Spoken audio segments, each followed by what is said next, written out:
Bonjour à tous. Alors, au sommaire du webinaire, nous vous proposons tout d'abord une présentation, un sommaire de March et Atoll CD, Atoll Conseil et Développement, suivi du positionnement d'une GEC dans un système d'information et la vision que nous en avons, pour ensuite aller directement au cœur du sujet, à savoir la présentation de March Courrier. Bien entendu, vous l'aurez compris, nous entendons par GEC, l'acronyme GEC, le terme gestion électronique de courrier. C'est un terme que nous allons utiliser durant toute la présentation. Côté pratique, vous pouvez poser vos questions dans l'espace dédié sur l'outil de Visio sur votre droite, dans l'onglet questions, et nous y répondrons en fin de webinaire. Alors Jean-Louis, je vais te laisser présenter la société March. Toi l'honneur. Merci Hervé. Donc March, groupe Xelian, c'est une société qui a été créée en 2004. Très tôt, à partir de fin 2005, nous avons commencé à faire du logiciel open source, du logiciel libre et open source. Nous sommes reconnus dans le monde de l'open source puisque nous avons été élus entreprise du libre de l'année au Paris Open Source Summit. Donc les produits March sont en général entièrement libres et open source et March Courrier ne déroge pas à la règle. En 2017, nous avons rejoint le groupe Xeliance, qui est un groupe qui est constitué anciennement des sociétés Archiveco, Locarchive, CDDoc. Donc c'est un groupe qui est présent dans l'archivage documentaire et que ce soit papier et électronique, internalisé, externalisé. Donc March, c'est une société de 26 personnes aujourd'hui. On s'oriente pour faire plus de 2 millions d'euros de chiffre d'affaires cette année. Nous sommes basés à Nanterre et nous avons plus de 400 clients et de nombreux utilisateurs. En termes de logiciels, aujourd'hui, nous avons dans notre portefeuille March Courrier qui va vous être présenté aujourd'hui. March RM qui est un système d'archivage électronique certifiable et qui fait aussi coffre-fort numérique. Et March Parapher qui est un tout nouveau produit qui permet de faire de la signature électronique et qui est fortement connecté à March Courrier, bien qu'autonome. Donc vous allez en avoir une présentation aussi aujourd'hui. À toi Hervé. Très bien, merci Jean-Louis. Atoll CD, Atoll Conseil et Développement est une ESN, donc une entreprise de services numériques, intégrateur, qui a été créé en 2000. Donc nous travaillons dans le domaine de la transformation digitale au sens large et nous intégrons des solutions, alors qu'elles soient open source ou propriétaires, c'est toujours dans l'optique et le but d'améliorer les processus de nos clients. Donc notre siège social est basé à Gevrey-Chambertin en Bourgogne et nous possédons des agences sur Lyon, Paris et Dijon même. Nous avons un effectif de 170 personnes avec un faible turnover, ce qui est à souligner en tant qu'intégrateur, avec un chiffre d'affaires en 2001 qui avoisine les 11 millions d'euros. Côté offre de services, nous proposons une expertise dans dans multiples domaines, mais principalement dans le domaine du décisionnel et de la data, donc ça c'est au sens large. Nous développons par ailleurs des applications métiers à façon, alors qu'elles soient mobiles ou web, et qui peuvent être associées dans certains cas à un service d'hébergement et d'infogérance. Et nous avons un pôle d'activité dématérialisation, qui est composé d'une soixantaine de personnes et qui propose des services d'intégration autour de l'ECM, de la GED, Alfresco notamment, la mise en place de téléservices avec la solution Blueway, la capture documentaire, l'automatisation via la RPA avec la solution UiPath, et bien entendu la GEC, donc gestion électronique de courrier, c'est l'objet de notre webinaire d'aujourd'hui. Voilà, donc nous avons signé un partenariat il y a maintenant un mois. C'est un partenariat classique, éditeur-intégrateur, avec chacun ses propres rôles. Et l'idée, côté Atoll, était de compléter notre activité de dématérialisation que nous adressons auprès des secteurs publics et privés. Alors le positionnement, comment se positionne une GEC, une gestion électronique de courrier dans un système d'information? Nous avons résumé sur cette slide les principales fonctions d'une GEC qui va être détaillée dans la présentation qui va suivre.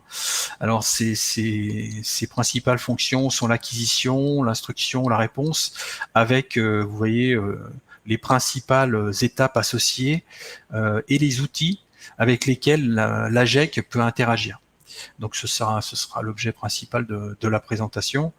Mais à cela, une GEC peut interagir avec les différents types et typologies d'entrants, alors que ce soit via un service courrier et ses propres outils de numérisation, des services de messagerie, des portails ou des téléservices. Ça, c'est des choses qui sont interfaçables avec la solution Marche Courrier, et on va en parler durant la démonstration.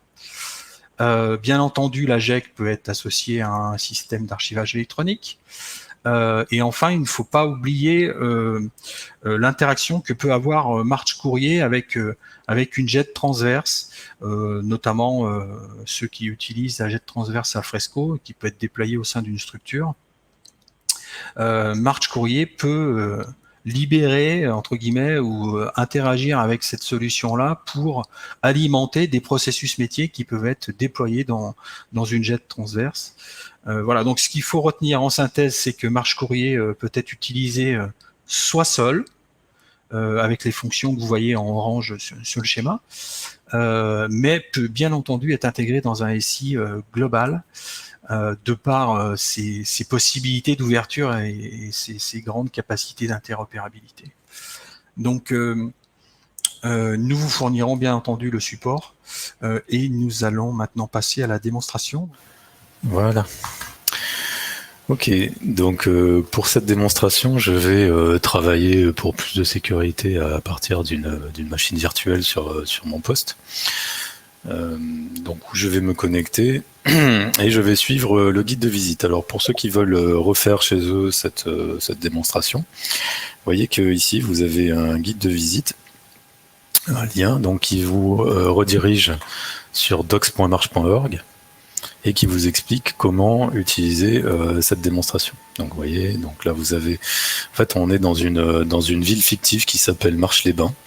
Et on va se connecter successivement avec un opérateur courrier qui est Bernard Blier, qui va faire valider le courrier par un secrétaire général, qui va laisser passer le courrier. Alors dans ma démo, là, ça va être à la direction des ressources humaines.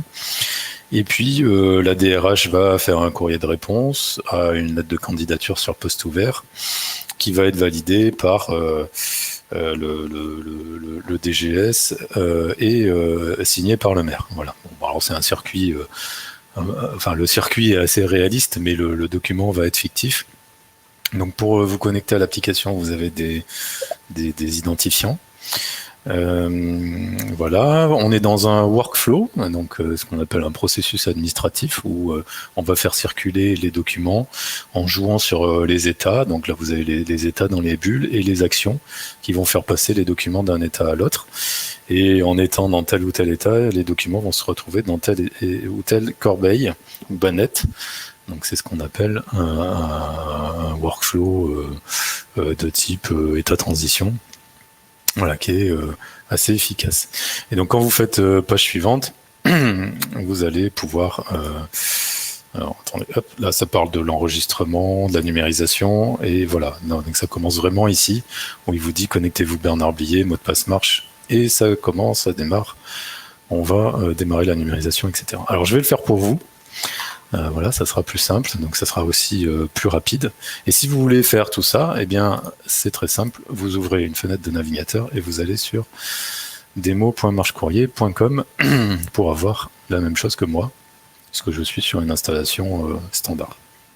Voilà. Donc, je ferme tout ça. On va retourner sur la VM. Et voilà. Et donc, on se connecte. Bernard Blier pour suivre le guide de visite. Alors Bernard Blier, lui, c'est l'opérateur de numérisation. Donc on le voit ici, il appartient à des groupes, donc au groupe principal opérateur de numérisation. On lui a donné aussi un rôle d'administrateur fonctionnel de niveau 1. Et dans l'entité, dans l'organigramme, il est au service courrier.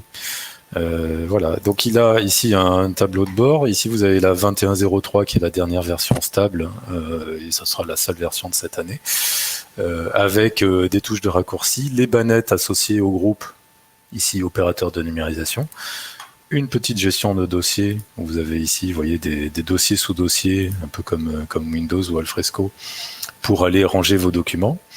Une recherche rapide, et ici, depuis la 2103, des tuiles, voilà, que vous pouvez personnaliser et qui vous permettent d'accéder en un clic à soit une touche de fonction, enfin une fonction précise de marche courrier, une bannette, les derniers courriers consultés, une recherche enregistrée, voilà. Donc, et vous pouvez les présenter sous différentes formes en choisissant la couleur de votre tuile et le contenu de la tuile. Voilà. Alors ça, c'est pour... on va parler des statistiques tout à l'heure, mais c'est ce qu'on appelle le suivi opérationnel. Donc ça se fait majoritairement avec des bannettes. Alors, connecter, si vous regardez le guide de visite, vous avez deux façons de numériser du papier. C'est soit du scan de masse avec des photocopieurs multifonctions ou des gros scanners de production. Et à ce moment-là, vous avez un autre outil libre dans l'écosystème Marche Courrier qui s'appelle Marche Capture et qui est un ordonnanceur et qui va vous permettre d'aller chercher des documents soit sur le réseau, soit sur une adresse de messagerie ou un dossier de messagerie, et d'aller donc les aspirer avec les pièces jointes et de les pousser par web service sur Marche Courrier.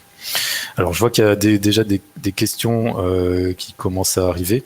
Ce que je propose, c'est que là, je vais au niveau du timing, je fais en sorte d'arrêter, d'avoir terminé à 11h15 et de 11h15 à 11h30. Donc on aura le temps de répondre aux questions et donc on va redéfiler toutes les questions qui ont été posées. Donc n'hésitez pas à poser vos questions sur le chat.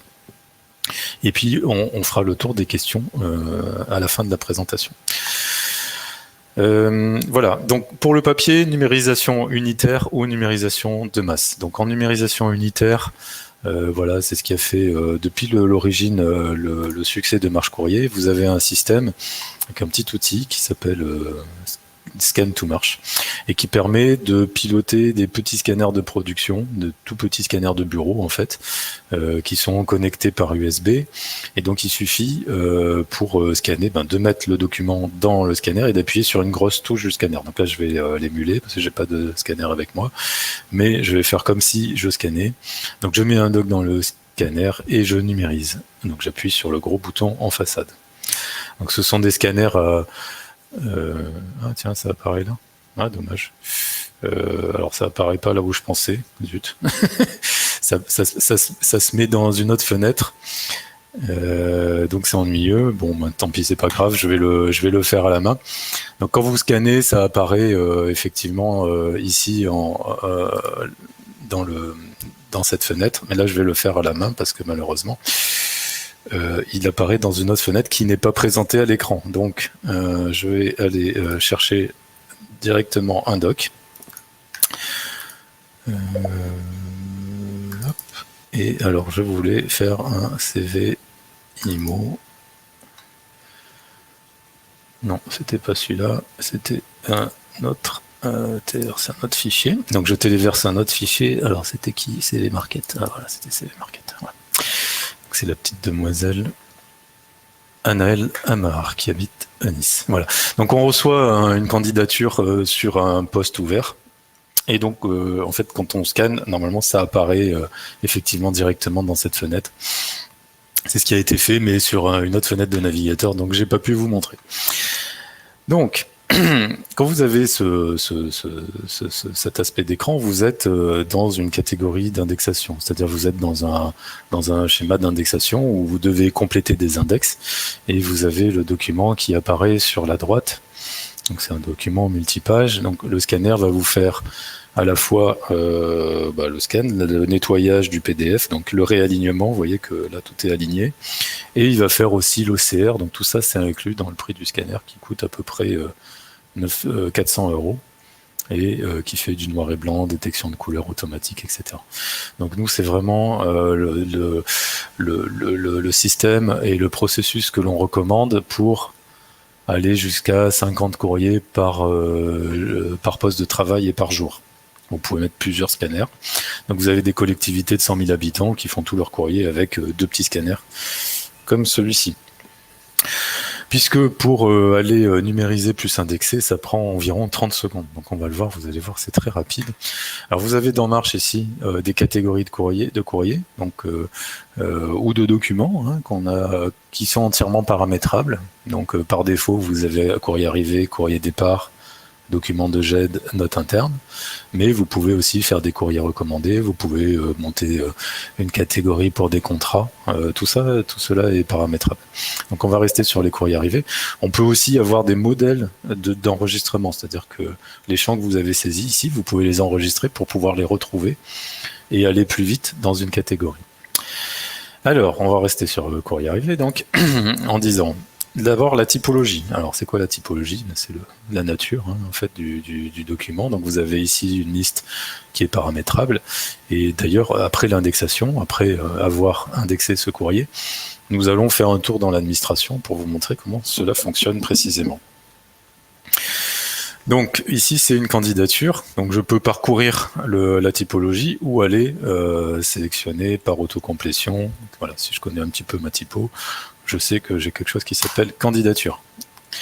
La candidature, donc le type de courrier, donne une date limite de traitement, parce qu'elle contient un délai qui fait un calcul de date limite de traitement, mais vous pouvez écraser cette date limite en changeant la priorité, qui va, voilà, en disant c'est urgent ou très urgent. Vous voyez, là, je dis c'est très urgent, c'est rouge. Et j'ai changé ici la date limite, j'ai plus beaucoup de temps pour répondre. La date. Alors ici, vous mettez la date du courrier qui est là. Donc je vais mettre une autre date, je vais mettre le 9. Hop. Donc ça, c'est la date du courrier. On ne la met pas par défaut parce qu'il faut aller la chercher dans le courrier. La date d'arrivée, elle, est mise par défaut. L'objet, vous pouvez faire du copier-coller. Donc vous pouvez faire des choses comme ça. Donc candidature au poste d'assistante RH. Voilà. Et du glisser-déplacer même. Donc je prends le document et voilà, je fais comme ça. Donc je déplace du texte. Alors je peux mettre candidature ou poste RH, dans candidature. Alors en général, les clients demandent que le service courrier mette un objet synthétique. Vous verrez, donc voilà, c'est ce que nos clients demandent à leur service courrier, de mettre un objet synthétique. Donc ça limite un petit peu l'intérêt de la LAD sur la partie courrier. Bien sûr, sur d'autres documents qui sont plus structurés, c'est intéressant. Sur la partie courrier, c'est un petit peu moins intéressant. Au niveau de l'expéditeur, ici, vous avez une gestion complète des contacts dans Marche Courrier. Donc ça, c'est un aspect qui est extrêmement important sur la gestion des courriers. C'est la gestion des contacts. Voilà. Pourquoi? Parce que le point principal d'acquisition des contacts, c'est-à-dire des tiers avec lesquels vous travaillez, c'est le courrier. Donc c'est important de bien travailler cette chose-là. Vous voyez ici, je ne peux pas ajouter de contact. Je dois d'abord chercher une mademoiselle Amar avant de pouvoir l'ajouter. Et là, je trouve que effectivement, j'ai déjà une Anaëlle Amar qui habite rue Gutenberg à Nice. Donc a priori, c'est celle-ci. Mais voilà, j'ai pas bien lu et je vais quand même créer une autre Anaëlle Amar. Ça, c'est pour vous montrer derrière le dédoublonnage. Donc je vais aller créer une Anaëlle que j'orthographe mal d'ailleurs, Anaëlle, voilà, Amar, donc je fais un peu n'importe quoi. Je mets pas de courriel. Alors vous voyez, si je vais mettre un courriel, juste pour vous montrer la petite barre de progression en haut, là c'est parce que vous avez une gestion du paramétrage qui vous dit que vous avez besoin pour la complétion de nom, prénom, courriel, etc. Vous voyez, donc chaque fois que je saisis une information, ma petite barre de complétion avance. Vous avez aussi une gestion des adresses ici. Donc vous voyez que vous pouvez, alors dans quelle elle habite, donc je peux me positionner dans le 06. Elle habite de rue Gutenberg, donc on est connecté à la base, ce qu'on appelle la base nationale. La base, merci, merci Hervé. La base adresse nationale. Voilà, donc c'est 2 rue Gutenberg. Gutenberg avec un N. À Nice. Voilà. Et donc on peut voir où est cette rue Gutenberg en allant cliquer et en regardant où c'est. Ok. Voilà, donc là j'ai créé un doublon. Voilà, je ne dois pas être fier de moi, mais voilà, j'ai créé un doublon qu'on va dédoublonner tout à l'heure. Ensuite, vous avez l'entité traitante, donc ce courrier, vous devez l'envoyer vers un autre service. Donc ce service, ça va être le pôle RH. Donc on va aller taper ensuite par autocomplétion dans la direction des ressources humaines.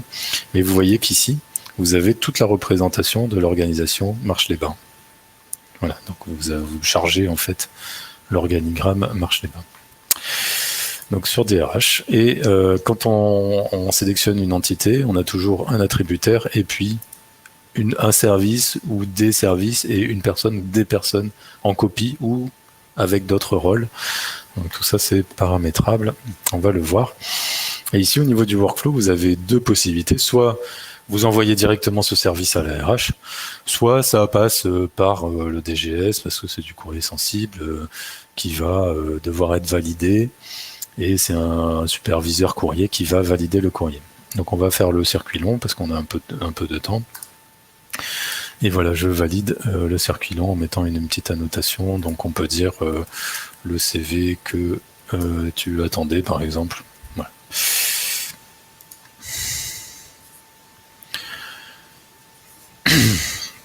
Donc Marche calcule ici un numéro de chrono.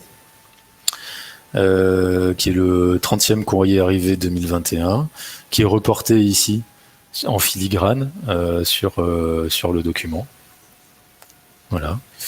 Et qui vous dit que c'est terminé, donc on a fini d'indexer. Alors ici, on a traité du papier, bien entendu, on a de plus en plus d'électronique. Donc avec Marche Capture, vous allez capturer des courriels, vous allez capturer des formulaires qui peuvent tomber sur le réseau, qui peuvent être injectés directement par web service. Marche est hyper documenté, donc vous avez si vous allez sur docs.marche.org, là où il y a le guide de visite, vous avez toute la partie technique avec tous les prérequis d'installation et tous les web services, enfin en tout cas les plus usuels, qui sont entièrement documentés. Alors je dis les plus usuels parce que Marche est écrit, voilà, c'est une application moderne qui est ce qu'on appelle RESTful, donc toutes les fonctions de Marche Courrier sont accessibles par web service, y compris les fonctions de composition qu'on va voir plus tard. Donc je vous avais promis un petit tour dans l'administration, on va y aller très rapidement parce que l'heure tourne finalement. Alors se déconnecter, donc je vous montre que c'est bien administrable, il faut vous connecter super admin, mot de passe super admin. Et ici vous avez toutes les fonctions d'administration avec la gestion des utilisateurs, les groupes, les entités. Vous voyez donc dans les entités, donc si je prends mon pôle ressources humaines, c'est ici que je définis mes listes de diffusion, mes circuits de visa.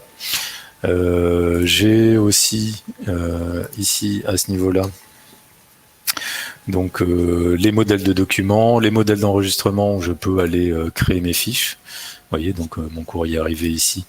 En fait, il a été dessiné. Et je peux créer mes propres champs personnalisés et les glisser ici dans mon modèle de fiche. Et vous avez toute la typologie documentaire qu'on va trouver ici, donc typologie de courrier.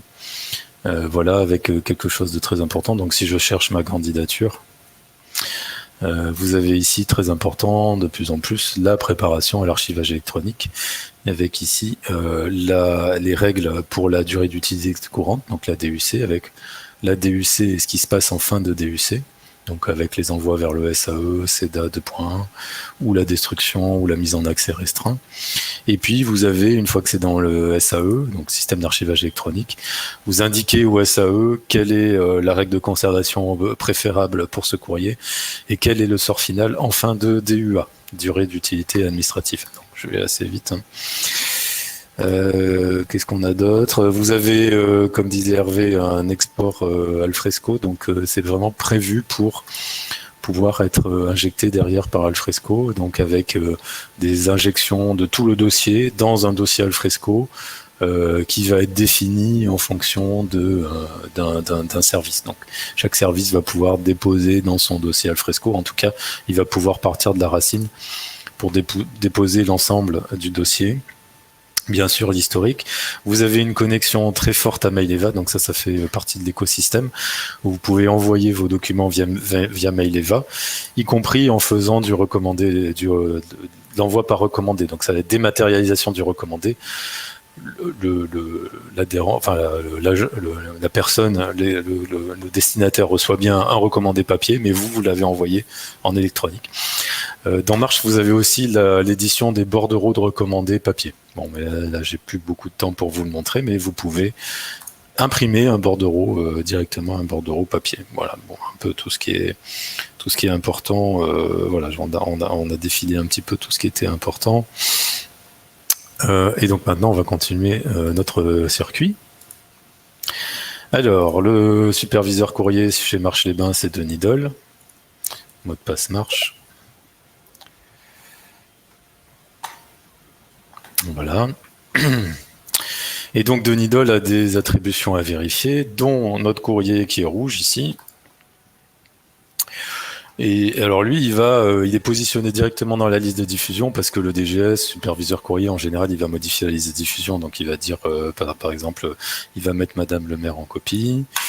Il va dire que c'est pas, c'est pas si urgent que ça. Donc là, je vais dans la partie information et je vais dire que finalement, c'est pas très urgent. Hein, donc je vais mettre, c'est juste urgent. Voilà. Et puis je vais laisser passer le courrier pour l'attribuer au service. En mettant quand même une petite note, je vais mettre attention, c'est la nièce du maire. Bon. Alors ça, c'est pas une note qui est super politiquement correcte. Donc ce que je vais faire, c'est que je vais la réserver et je vais dire qu'elle est visible que par les ressources humaines. Voilà. Et donc, ici, j'ai une note qui est visible uniquement par les ressources humaines.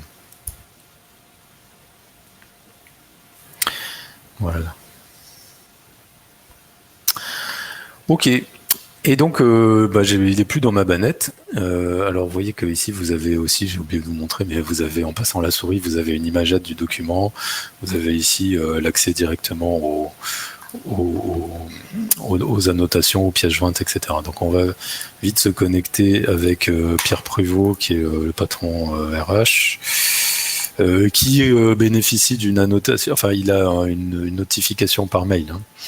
Donc par mail, il dit, voilà, on lui envoie un mail, bonjour Monsieur Pruvot, vous avez les courriers suivants qui sont arrivés et que vous devez traiter, et donc qui tombe ici dans la bannette, donc c'est la candidature sur poste ouvert RH. Ok. Alors, je vois ici les annotations. Donc attention, c'est la nièce du maire. C'est une annotation jaune, ça veut dire qu'elle est visible que par moi.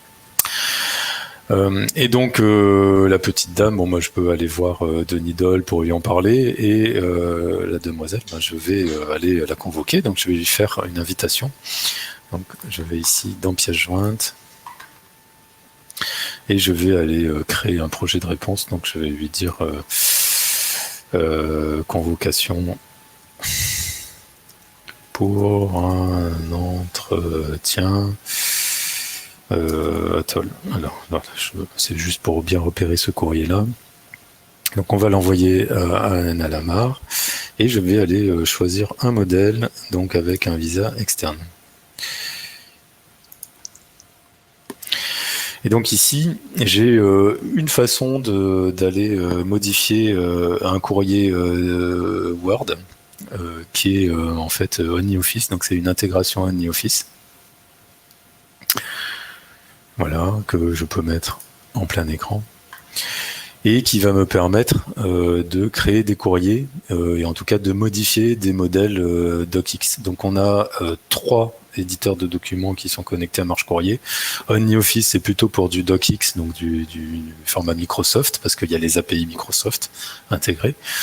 Vous avez Collabora Online, pardon, c'est pour modifier du format LibreOffice, donc de l'ODT. Et vous avez qui arrive pour ce mois-ci, c'est Office 365. Donc vous allez pouvoir modifier des documents directement avec Office en mode Office 365 et en mode collaboratif. Donc là, vous voyez qu'on a repris Anaël Amar. Alors j'ai oublié de dédoublonner, bien sûr, j'ai pas dédoublonné Anaël Amar sur la gestion des contacts, donc ça c'est pas bien. Donc c'est pas terrible en fait. Bon, je vous montrerai ça plus tard si j'ai le temps. Voilà, donc Mademoiselle Amar, voilà, nous vous invitons pour un entretien. On est combien aujourd'hui, on va le dire le 26 mai à la mairie. Tac. Blablabla. Bla, bla. Et voilà, j'enregistre. Attendez, tac, enregistrer comme ça, valider. Voilà, donc là c'est l'édition avec OnlyOffice. Vous avez toujours la possibilité d'appeler le Word de votre poste de travail, mais ça se fait avec Java. Aujourd'hui, Java, on n'en veut plus beaucoup sur les postes de travail. Donc voilà, aujourd'hui, tous nos clients sont bien passés par ce système-là. Vous voyez, vous avez des systèmes de QR code pour faire ce qu'on appelle de la réconciliation, pour aller rescanner des pièces qui ont pu être éditées, imprimées et signé manuellement. Donc là, je vais vite l'envoyer à Marche Paraffeur. Donc je vais le faire. J'ai 2 paraffeurs dans Marche Courrier. Donc celui qui est interne, en fait, c'est le paraffeur Marche Courrier interne, qui va vous permettre d'envoyer plutôt le document en validation collaborative, c'est-à-dire que si vous voulez travailler à plusieurs sur ce document, vous l'envoyez dans le paraffeur interne Marche, parce que là vous avez toujours l'accès à OnlyOffice et donc ou Collabora ou Office 365, et vous allez pouvoir éditer de façon collaborative le document. Une fois qu'il est finalisé, là vous pouvez l'envoyer à un paraffeur externe, donc c'est compatible avec tous les paraffeurs du marché. Donc pour les citer, c'est iParaffeur de Libriciel, c'est Fast Paraffeur de Capost Fast, et c'est le X Paraffeur Xbus de SRCI. Et donc là, il y a un 4e paraffeur qui est Marche Paraffeur qu'on va utiliser, qui est aussi un paraffeur externe que vous appelez par web service, et qui va vous permettre de valider votre document. Donc ce paraffeur, voilà, il va déjà vous proposer, alors ça c'est Marche Courrier qui propose, vous avez vu dans la direction des ressources humaines, on avait déjà paramétré un circuit de validation par défaut, composé de Martin Manfred, Patricia Petit.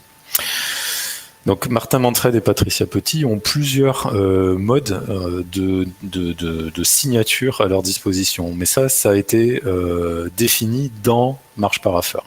Donc c'est dans Marche Paraffeur qu'on a dit, tiens, Martin Manfred et Patricia Petit ont différents dispositifs de signature. Donc Martin Manfred, par exemple, il peut aussi faire du visa, il peut faire une griffe, ou il peut signer avec un cachet serveur. Donc on va lui dire qu'il fait que du visa. Et Patricia Petit, elle a plein de modes à sa disposition. Ici, donc elle peut faire du visa, elle peut faire de la griffe, c'est du gris-gris. Cachet serveur, en fait, c'est ce qu'on appelle de la signature coche verte. Donc le vrai nom, c'est de la signature déléguée, c'est-à-dire que votre cachet d'entreprise est mis chez un prestataire de confiance, et ce prestataire de confiance va se servir de ce cachet pour vous attribuer une signature validée par Adobe, c'est-à-dire que quand vous signez avec ça, vous avez ce qu'on a une coche verte, et donc votre document est authentique à l'extérieur de votre organisation.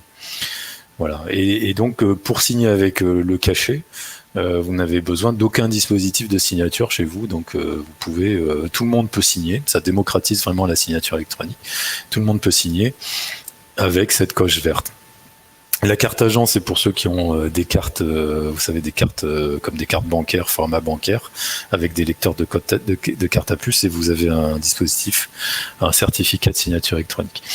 Vous pouvez le renforcer avec un cachet. Pourquoi ? Parce que votre carte agent, elle est rarement reconnue à l'extérieur. Au niveau du certificat, ça ne sera pas reconnu par Adobe. Donc il faut en plus un cachet, voilà, si vous voulez qu'il ait une valeur d'authenticité à l'extérieur. Il vaut mieux le backuper avec un cachet.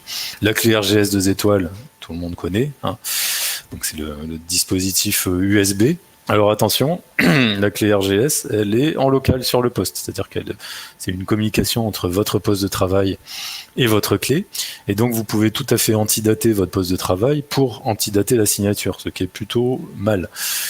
Et donc c'est pour ça que avec le parapheur marche, en fait on backup, on renforce cette clé RGS par un horodatage qualifié, et là c'est seulement à cette condition que vous pouvez dire que vous avez un horodatage qualifié, une signature qualifiée au sens EIDAS. Donc ici, j'ai pas tous ces dispositifs. On est sur un webinaire, donc on va faire simple. Je vais juste dire que je fais visa à griffe et je vais leur mettre un petit mot. Merci de signer, s'il vous plaît. Allez, hop, ça part. Et je valide. Et donc là, ça part par web service sur Marche Parapheur. Ok. Donc on va aller dans Marche Parapheur. C'est une autre application. Donc je vais me connecter d'abord avec Martin.Manfred. Tac. Donc vous avez des systèmes de synchronisation des utilisateurs entre Marche Courrier et Marche Parapheur. Vous pouvez voir dans Marche Courrier où est-ce qu'en est votre document, puisque vous voyez que dans Marche Courrier, votre document ici est sorti des docs à traiter et il est parti ici, document envoyé au parapheur Marche. Donc vous pouvez avoir un suivi en fait de ce qui se passe au niveau du parapheur électronique. Donc ici j'ai visiblement des docs à signer et donc je retrouve voilà mon document de. Ouais, j'ai rien préparé, hein, ça a été en direct live, un envoi par web service à une autre machine, Marche Parapheur, enfin un autre outil qui est Marche Parapheur avec merci de signer s'il vous plaît, Anaël Amar. Donc moi j'ai juste à viser, ici on me demande juste à viser. Alors qu'est-ce que j'ai comme document? Vous voyez, j'ai 3 documents attachés, donc j'ai la pièce jointe et j'ai ici aussi un summary sheet en fait qui est la fiche de liaison qui me donne la vie électronique du doc. Voilà. Donc qui est paramétrable, vous pouvez mettre exactement ce que vous voulez, les annotations que vous voulez, etc. Et je vois que je suis dans un circuit Martin Manfred, Patricia Petit. Donc ce que je fais, on me demande de viser, je vais simplement viser en allant prendre mon doc ici, et vous avez validé. Et donc je vais dire OK pour moi, donc là c'est juste un visa. Allez, voilà, et on valide pour que ça passe à la personne suivante. Donc je vais me déconnecter. Et je me connecte maintenant Patricia Petit. Alors, patricia.petit@marche.com marche. Voilà. Et donc j'ai plusieurs documents à signer, dont ma convocation pour un entretien. Donc là c'est un doc à signer. Donc je vais pouvoir signer avec une des signatures Patricia Petit. Alors j'aurais pu prépositionner les signatures dans Marche Courrier, mais là j'avais pas beaucoup de temps. J'aimerais bien terminer à 11h15. Donc je vais simplement prendre une des signatures qui sont à ma disposition. Donc par exemple celle-ci, pour la coller là où il faut. Alors je peux l'agrandir, voilà, la coller, etc. Donc ça c'est une première chose. Et donc ça vous permet d'être moderne parce que vous avez du tampon électronique, vous avez de la griffe électronique, vous avez toutes sortes de moyens de signature. À la fin du mois, vous allez avoir la signature externe, c'est-à-dire que dans un circuit de visa, vous allez pouvoir insérer des signateurs externes qui vont signer avec des OTP, soit SMS, soit mail. Et ces OTP, SMS ou mail, ils vont être servis en fait par 2 prestataires. Donc d'une part YouSign et l'autre prestataire ce sera Fast. Vous pourrez appeler soit les services de Fast, soit les services de YouSign pour aller faire de la signature avec des personnes externes, mais que vous contrôlez dans un circuit Marche Courrier et dans un circuit Marche Parapheur. Marche Parapheur étant totalement autonome, donc vous pouvez injecter des docs dans Marche Parapheur et créer votre circuit de façon totalement autonome. Ici, je vous avais dit que dans Marche Courrier, il y avait un suivi de ce qui se passait, donc en fait, il suffit d'aller là. Ici, circuit de visa Marche Parapheur, donc là, vous voyez où ça en est. Vous voyez, on voit que Martin Manfred a visé il y a 2 minutes et que maintenant, c'est chez Patricia Petit, donc vous pouvez aller voir chez Patricia Petit, lui demander pourquoi elle a toujours pas signé votre document. Jean-Louis, oui. Suis. Une question sur le sujet. Est-ce que c'est là le suivi, il est sur March Parapher que tu viens là, j'étais dans Marche Courrier quand je vous ai montré le suivi. Est-ce que le suivi il est identique sur d'autres parapheurs comme Libriciel? Alors, il va être poussé aussi de la même façon avec Fast, parce que bon voilà, il se trouve que Fast est un grand partenaire de Marche, comme Atoll, et donc on va avoir aussi la même intégration, c'est-à-dire la capacité à positionner en amont la signature, à positionner un circuit de visa, et Fast a différents dispositifs de signature, et on va pouvoir aussi choisir les dispositifs de signature qui vont être utilisés dans Fast. Et suivre aussi où ça en est. Donc là, on est en train de travailler avec Fast justement pour une intégration aussi poussée que Marche Parapher avec Fast Parapher. Mais c'est pas prévu aujourd'hui sur Libriciel, sauf si Libriciel veut travailler avec nous pour pousser aussi l'intégration. Voilà. Et alors, oui, donc là, je disais, tiens, j'aimerais bien. Alors, j'étais très moderne parce que bon, c'est sympa. Voilà, j'ai pu mettre de la signature électronique, le document est validé et tout. Mais si j'étais aussi personnel, et donc pour être personnel, je peux faire ça, annoter le document. Voilà, et je peux me positionner ici et aller. C'était ma nièce, on avait dit, donc je vais l'écrire, voilà, je vais lui dire chère nièce. Nièce, voilà, ma chère nièce. Donc vous pouvez ici, effacer, revenir, écrire en bleu, ma petite, voilà. Ah, j'écris mal, bon, je suis désolé, voilà. Ma petite, tac, et voilà. Ok. Donc là, vous avez un document qui a été annoté. Alors, vous imaginez un maire qui écrit à un préfet, par exemple. Il peut utiliser ça sur sa tablette. Alors, quand il marche Parapher sur une tablette, en fait, vous voyez que le document et les volets gauche et droite s'escamotent automatiquement. Et donc, voilà, quand je valide, fait.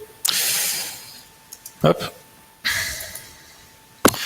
J'ai un document qui a été signé et qui retourne par web service appelant, donc c'est Marche Courrier qui va redemander à Marche Parapher où il en est. Donc là, il faut attendre un petit peu pour que ça retourne dans les courriers envoyés. D'ailleurs, je pense que je l'ai ici. Voilà, candidature sur poste ouvert RH, donc je dois l'avoir là. Je vous dis tout de suite, ça marche pas, j'ai un petit souci où quand je vois le document, j'ai une petite erreur. Mais bon, ça c'est j'ai mal fait ma démo, mais bon, je vous assure, vous devez me croire sur parole, ça fonctionne bien.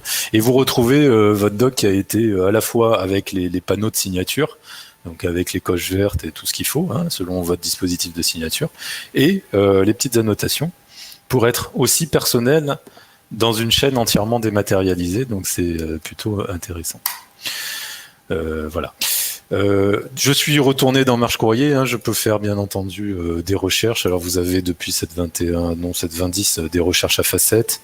Vous voyez, donc quand je fais une recherche sur tout, vous avez des tonnes de critères, vous pouvez ajouter tous les critères que vous souhaitez. Facettes, voilà, je veux toutes les factures ou avoirs, voilà, je vois qu'il y a des factures ou avoirs. Je peux les ranger dans des dossiers, vous voyez ici, j'ai rangé dans des dossiers. Je peux aller les mettre dans Alfresco, je peux les retirer du dossier. Si je clique sur un dossier ici, pouf, j'ai l'accès au dossier. Et puis je peux me balader comme ça, vous avez de la recherche plein texte. Vous avez des statistiques, alors sur les statistiques d'analyse, on a connecté un Grafana, donc vous avez des stats complètes sur Grafana qui se connectent à la base de données Marche et qui vous sort des tableaux de bord un peu dans tous les sens, y compris Caliville ou Charte-Marianne, c'est-à-dire que vous avez... voilà, quand vous êtes client, on vous donne tous les tableaux Caliville, Charte-Marianne pour faire vos tableaux de suivi courrier, papier électronique. Et voilà, et il est 11h18 et c'est l'heure des questions. Voilà, j'ai terminé. Alors, Bien, merci. tu veux animer les Oui, sessions oui, oui. de Parce que du coup, questions? j'ai regardé un peu la liste des questions. D'accord. Déjà, bien préciser le fait que Marche Courrier est une solution qui est indépendante d'Alfresco et de SharePoint. On a une question sur le sujet. Ce sont des solutions qui sont complètement différentes. Par contre, cependant, elles peuvent s'interopérer. Elles peuvent Oui. s'interfacer. J'ai oublié de vous dire qu'il y avait un connecteur Outlook, SharePoint Outlook, c'est-à-dire que vous pouvez, quand vous êtes dans votre Outlook, soit Web Access, soit lourd, faire enregistrer dans Marche. Donc vous avez un petit icône enregistrer dans Marche et ça enregistre le courriel et les pièces jointes. Sinon, si vous avez d'autres outils, en fait, ça se fait par forward, en fait, redirection à une adresse, à une adresse de capture Marche Courrier qui va être capturée pour être intégrée dans Courrier. Donc, ce sont bien des solutions qui sont indépendantes les unes des autres, mais qui peuvent s'interopérer si dans votre CSI vous avez ces différents outils. Une question sur la partie acquisition. Les multifonctions. Là, tu as parlé du scanner, tu as parlé de March Capture qui peut aller capturer des flux mail, des flux ou d'autres flux, des formulaires, un genre de choses. Comment ça fonctionnerait avec un multifonction d'un service, par exemple? Alors, en multifonction, vous avez en général deux méthodes, c'est soit scan to mail, soit scan to folder. Pour la sécurité, nos clients, les clients sensibles préfèrent du scan to mail. Et donc à ce moment-là, le résultat du photocopieur va sur une adresse mail qui est capturée avec Marche Capture. Si c'est du scan to folder, c'est pareil, c'est capturé. Alors que ce soit multifonction ou scan de masse, ça met les documents PDF dans un répertoire de réseau. Et Marche Capture va aller capturer ce répertoire. Donc ce sont des chaînes de capture qui sont contrôlées, qui sont monitorées et qui permettent d'envoyer, d'injecter dans Marche par web service. Donc les courriers arrivent là je l'ai avec Bernard Blier. Ça arrive dans une bannette qui est ici, qui est la bannette des courriers à qualifier. Donc c'est une injection de masse dans la bannette des courriers à qualifier. Et ensuite vous prenez les documents qui arrivent dans cette bannette et vous les qualifiez. Très bien. Alors après il y a des séparateurs code barre, il y a pas mal de choses pour faire de la séparation et ce qu'on appelle la pré-indexation, donc les index que vous positionnez avant numérisation au travers de code barre, de QR code et qui seront reconnus par Marche Capture. Et bien entendu, on peut gérer la partie OCR, donc on peut intégrer des fichiers qui ont la couche texte pour permettre de bien entendu. Et là, on est vraiment dans le domaine de compétences d'Atoll CD. Nous, chez Marche, on travaille pas trop les phases amont, donc là, c'est vraiment un travail d'intégrateur. Et c'est aussi pour ça qu'on est partenaire avec Atoll. Exactement. Une question, alors peut-être plus généralement sur la partie archivage. Comment gérer une question sur la DUA, sur le sort des documents? Oui. Alors, je vous l'ai montré un petit peu tout à l'heure, ça. Alors, il faut se connecter avec l'administration, effectivement. Donc, dans Marche Courrier, la partie archivage se gère uniquement au niveau de la typologie documentaire. Ok. Donc, c'est le type de document. Ici, j'avais ma candidature. C'est le type de document qui porte la règle de DUC et la règle de DUA. Donc là, je vois qu'il y a une question par valeur de métadonnées. Voilà. Non, parce que le métadonnées, c'est uniquement, vous voyez, c'est la typologie qui va porter la DUA, donc le sort courant et le sort intermédiaire. Enfin, le sort après vie courante et le sort après vie intermédiaire. Donc ça se passe ici. Ici, au niveau de l'archivage, il va faire un appel web service au SAE. Alors bon, il se trouve que là, c'est un appel au web service au SAE Marche RM. Mais ici, vous voyez, ces règles de conservation, elles viennent du SAE. Elles ne sont pas paramétrées dans Marche Courrier. Voilà. Et donc ensuite, on fait, à partir de là, on monte des bannettes. Et là, vous pouvez combiner d'autres critères. C'est-à-dire que, ok, c'est bien la typologie, parce que ça a été toujours comme ça, même dans les SAE, c'est bien le profil qui porte le sort. Alors c'est pas complètement vrai parce que vous avez les notions de gel aussi. Et ça existe dans Marche. Hein. C'est-à-dire que un document, je prends un doc, voilà, vous avez ici la notion de gel et la notion de document engageant. Voilà. Donc, vous avez la règle globale qui est définie au niveau du type de doc. Et après, document par document, vous pouvez dire, ah ben non, celui-là, je veux le garder, je veux pas le purger parce que c'est un document engageant sur lequel j'ai un litige. Donc, vous faites un gel. Et au contraire, si vous dites, tiens, ce doc, il est engageant, mais en fait, moi, je décide qu'il n'est pas engageant, donc je le mets en non engageant. Donc, je dis, je le force à document non engageant. Donc ça veut dire que là, il est forcé. Donc document par document, vous pouvez forcer le truc. Et puis après, vous avez une bannette qui va vous dire, tiens, donne-moi tous les documents qui ont été clôturés depuis plus de 3 mois et qui sont en fin de DUC. Et après, vous avez des actions et des programmes qui font les envois, les injections en CEDA 2.1. Donc c'est important, le format CEDA, c'est du 2.1. Et c'est connecté à Pastel. Si vous utilisez l'outil Pastel de Libriciel, c'est connecté à Pastel. Donc on a les connecteurs CEDA 2.1 pour Pastel. Ça répond à la question là sur l'appel au SAE par rapport aux documents qui resteraient dans Marche Courrier ou qui seraient transférés. Là, tu viens de répondre. Ouais. Voilà, j'espère. Alors c'est pas de l'Alfresco, hein, voilà, je vois qu'il y a oui. C'est indépendant d'Alfresco, c'est sa propre Marche Courrier, a son propre système de GED, de stockage, c'est une GED, donc on a une interaction avec Alfresco uniquement sur événement. S'il se passe un événement pas important, on peut aller synchroniser le courrier dans Alfresco et on peut aussi l'envoyer en fin de vie. Et vous pouvez du coup traiter votre courrier dans Marche Courrier. Si vous avez des processus métiers qui sont développés dans une GED comme Alfresco ou une autre GED transverse, vous pouvez gérer de la même manière la partie archivage à partir de cette GED. Il suffit d'avoir les bons outils pour pouvoir déverser. Il y a une autre question du coup sur l'API Alfresco. Tu nous as montré comment se passait l'interaction. On peut publier au bon endroit, dans la bonne instance, dans le bon. Oui. Alors. C'est ici. Au niveau du plan de placement, par exemple, sur un service. Oui. Donné. Alors exactement. Donc je recherche Alfresco. Voilà. Hop. Donc il faut mettre ici les identifiants de compte Alfresco. Bon là j'en ai pas ici. Et là, en fait, à partir du moment où on met des identifiants de compte, on accède par web service à Alfresco et donc on est capable d'aller chercher un dépôt racine.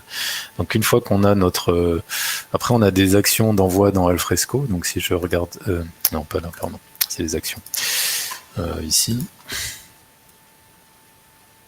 Ah non. Tiens, alors peut-être qu'il faut que je crée une nouvelle action.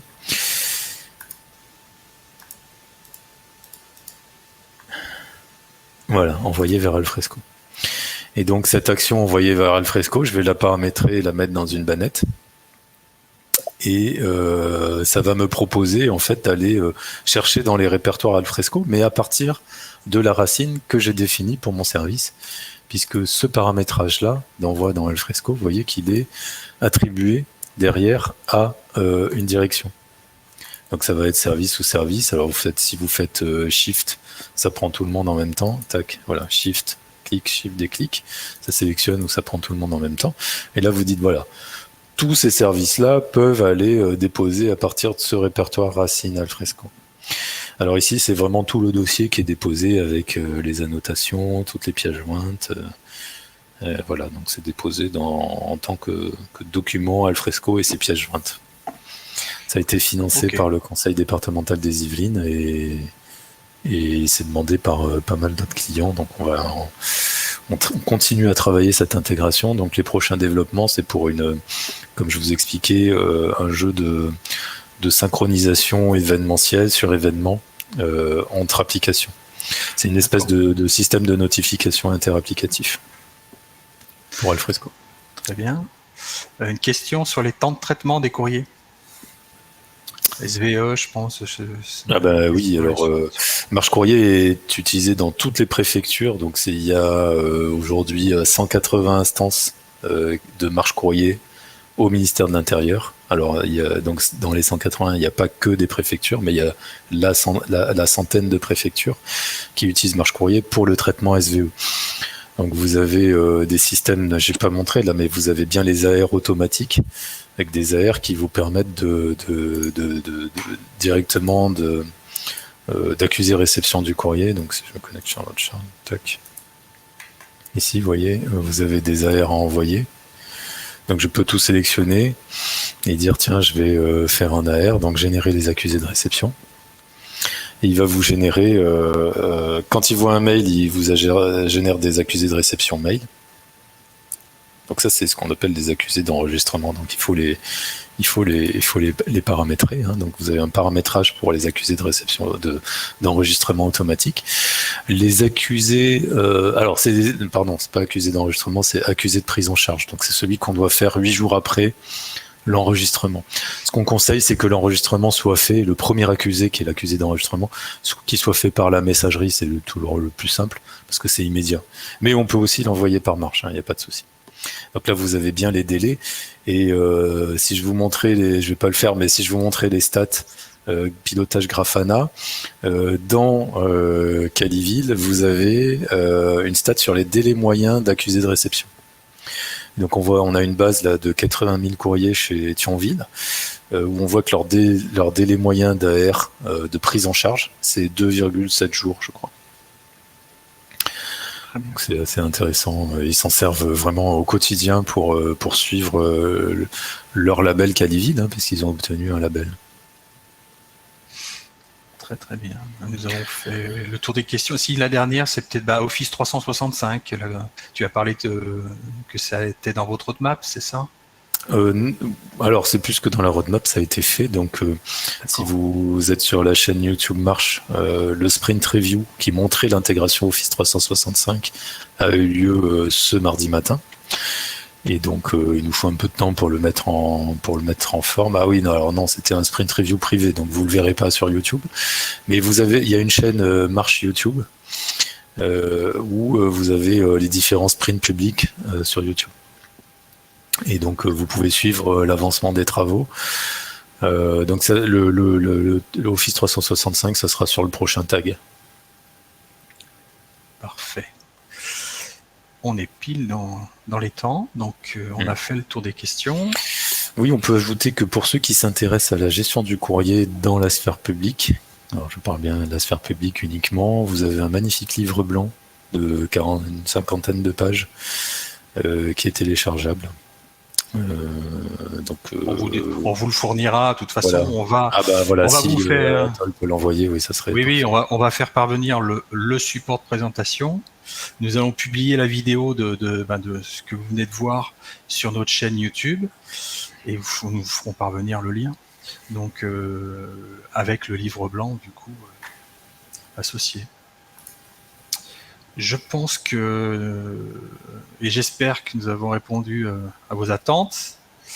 Je pense que nous pouvons clôturer. Dernière question, alors Jean-Louis, par rapport au LDAP.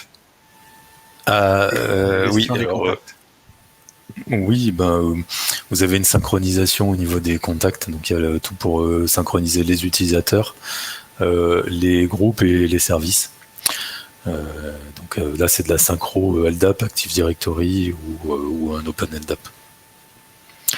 Donc ça se synchronise. Et vous pouvez faire de l'authentification. Vous avez tous les SSO connectés aussi. Donc on s'est connecté avec toutes sortes de SSO. Je pense qu'on a fait tout le marché des SSO là aujourd'hui. Il y a une partie intégration, même si vous avez maintenant dans les interfaces d'administration l'administration des chaînes de connexion SSO. Parfait. C'était la dernière question. Donc, nous vous remercions à tous de votre présence. Nous restons bien entendu à vos dispositions. Nous allons vous faire parvenir tous les éléments que vous avez vus ce matin. Et nous vous souhaitons une bonne fin de journée et un très bon appétit. Merci à tous. Merci. Au revoir. Au revoir.